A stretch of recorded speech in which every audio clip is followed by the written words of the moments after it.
Hello guys, course on computer awareness का ये हमारा पार्ट नंबर 2 है और आज के इस पार्ट नंबर 2 में हम कंप्यूटर की एडवांटेजेस और डिसएडवांटेजेस के बारे में जानेंगे, या कहें तो कंप्यूटर की विशेषताओं के बारे में, कंप्यूटर की कमियों के बारे में बात करेंगे।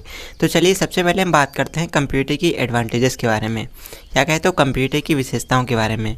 तो यहाँ पर लिखा है computer has multiple characteristics like. Computer में ना बहुत सारी विशेषताएँ होती हैं जो जैसे यहाँ पर लिखी हुई हैं। तो चलिए एक एक करके जानते हैं सभी विशेषताओं के बारे में। तो यहाँ पर लिखा है स्पीड। सबसे पहली विशेषता होती है स्पीड। कंप्यूटर जो होते हैं ना बहुत हाई स्पीड वाले होते हैं। ये जितने भी काम करते हैं, कंप्यूटर जो भी काम करते हैं बहुत हाई स्पीड से करते हैं।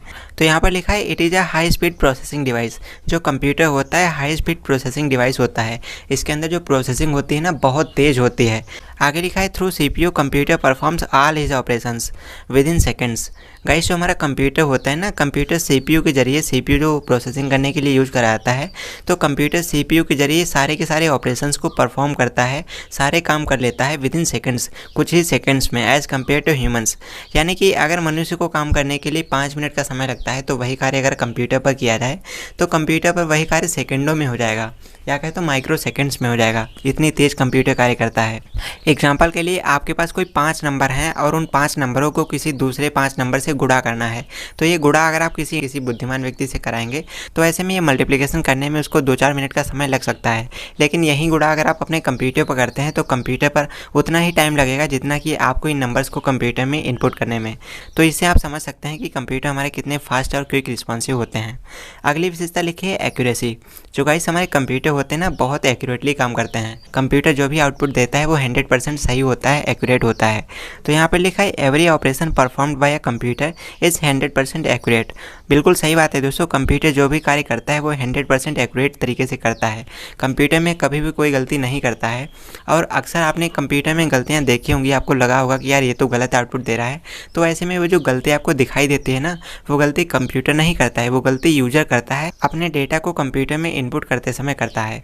तो कंप्यूटर कोई भी गलती नहीं देता है। कंप्यूटर अगर गलत आउटपुट दे रहा है तो इसका मतलब ये है कि जो आपने उसमें डेटा इनपुट किया है वो डेटा ही गलत है, इसीलिए आपको गलत आउटपुट दिखाई दे रहा है। इसके बाद में तीसरी विशेषता लिखी है रिलायबिलिटी, यानी कि विश्वसनीयता। जो हमारे कंप्यूटर होते हैं ना विश्वसनीय होते हैं, उन पर हम आंख बंद करके भरोसा कर सकते हैं। और ऐसा इसलिए क्योंकि कंप्यूटर जो भी कार्य करते हैं ना वो 100% एक्यूरेट होते हैं। तो ऐसे में उस पर विश्वास किया जा सकता है एज़ कम्पेयर टू ह्यूमंस। तो यहाँ पर लिखा है computer can not produce wrong information और data, that's why they are also used in different sectors. जो हमारे कंप्यूटर होते हैं ये कभी भी गलत इन्फॉर्मेशन या गलत डेटा प्रोड्यूस नहीं करते हैं। आपको जो भी आउटपुट देते हैं वो 100% सही होता है, एक्यूरेट होता है। और इसीलिए that's why they are also used in different sectors. और इसीलिए कंप्यूटर्स को ना कई अलग अलग क्षेत्रों में यूज किया जाता है, जैसे एजुकेशन की फील्ड में, ट्रांसपोर्ट की फील्ड में, इंटरटेनमेंट की फील्ड में या बैंकिंग की फील्ड में। तो हर फील्ड में कंप्यूटर्स का इस्तेमाल किया जाता है। इसके बाद में अगली विशेषता लिखी है ऑटोमेटिक।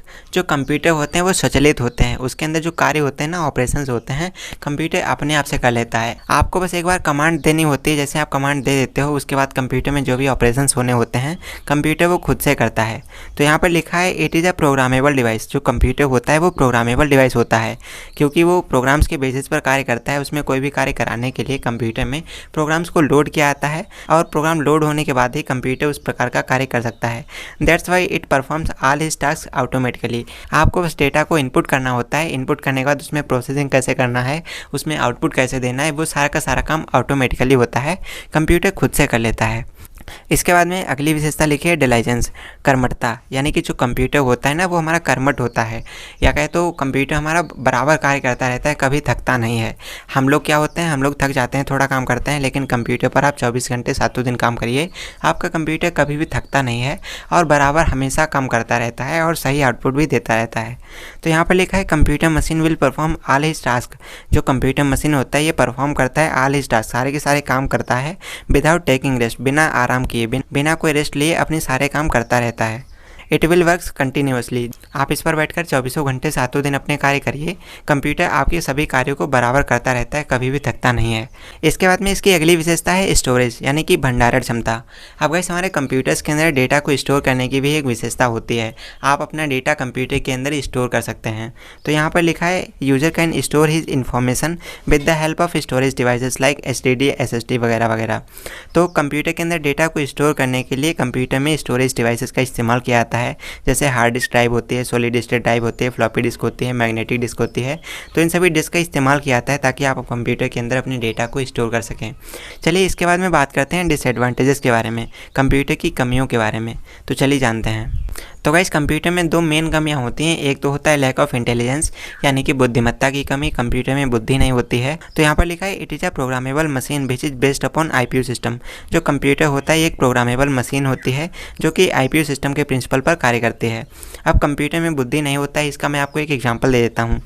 तो एग्जाम्पल के लिए आप इस तरीके से मान सकते हो कि अगर आपको पैसे जमा करने हैं तो ऐसे में आप बैंक जा कर के अपने पैसे जमा कर लेते हो, क्योंकि बैंक के अंदर जो कंप्यूटर होते हैं उनमें ऐसे सॉफ्टवेयर पड़े होते हैं जो पैसे को जमा करते हैं, और जो एटीएम मशीन होती है उसके अंदर ऐसे सॉफ्टवेयर डाले जाते हैं कि उससे पैसे निकाले जाते हैं।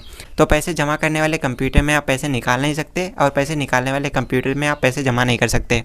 तो इस तरीके से आप समझ सकते हैं कि कंप्यूटर को जितना कार्य करने के लिए कहा जाएगा कंप्यूटर उतना ही कार्य कर सकता है। कंप्यूटर में खुद की बुद्धि नहीं होती है, कंप्यूटर अपनी मर्जी से कोई भी काम नहीं कर सकता है।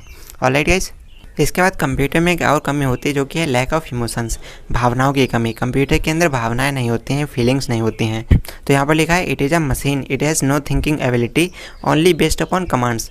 जो कंप्यूटर होता है ये केवल एक मशीन होता है, इसके अंदर सोचने समझने की क्षमता नहीं होती है, ये कमांड के बेसिस पर कार्य करता है। इसके अंदर आप जैसे कमांड डालोगे ये उसी तरीके का कार्य करेगा। एग्जाम्पल के लिए अगर एक रोबोट होता है तो रोबोट के अंदर आप कमांड दे दीजिए, उसके अंदर ऐसे प्रोग्राम्स को लोड कर दीजिए जो किसी मशीन को नष्ट करने के लिए बनाया गया हो, या उसके अंदर एक ऐसा प्रोग्राम डाल दीजिए इसको एक्टिवेट करने पर रोबोट मशीनों को तोड़ना चालू कर दे। तो मशीनों को तोड़फोड़ करने वाले प्रोग्राम को लोड करके उसको कमांड दे देते हो तो वो बिना समय वेस्ट किए मशीनों को तोड़ना चालू कर देता है। और ऐसे में ये फ़र्क नहीं पड़ता कि मशीन महंगी है या सस्ती है, वो सभी मशीनों को बिना सोचे समझे तोड़ देगा। फिर मशीनें चाहे महंगी हो या सस्ती हो, इससे कोई फ़र्क नहीं पड़ता। तो इससे हम मान सकते हैं कि कंप्यूटर के अंदर कोई इमोशंस नहीं होते हैं, फीलिंग्स नहीं होती हैं। ऑलराइट गाइस, तो इस तरीके से कोर्स ऑन कंप्यूटर अवेयरनेस का ये दूसरा पार्ट समाप्त होता है। तो वीडियो को यहाँ तक देखने के लिए आपका बहुत बहुत शुक्रिया। जानकारी आपको पसंद आए तो वीडियो को लाइक कर दीजिए, मन में कोई सवाल हो तो कमेंट कर दीजिए, और ऐसे ही और ज़्यादा वीडियो सीखने के लिए, कंप्यूटर और इंटरनेट से रिलेटेड ऐसे नॉलेज वाले वीडियो सीखने के लिए हमारे चैनल पर विजिट कीजिए, चैनल को सब्सक्राइब कीजिए। तो चलिए दोस्तों, जल्दी मिलते हैं आपसे एक और नए वीडियो के साथ। वीडियो को यहाँ तक देखने के लिए एक बार फिर से आपका बहुत बहुत शुक्रिया। तो देखते रहिए, सीखते रहिए। हम मिलते हैं आपसे एक और नए वीडियो के साथ, तब तक के लिए नमस्कार।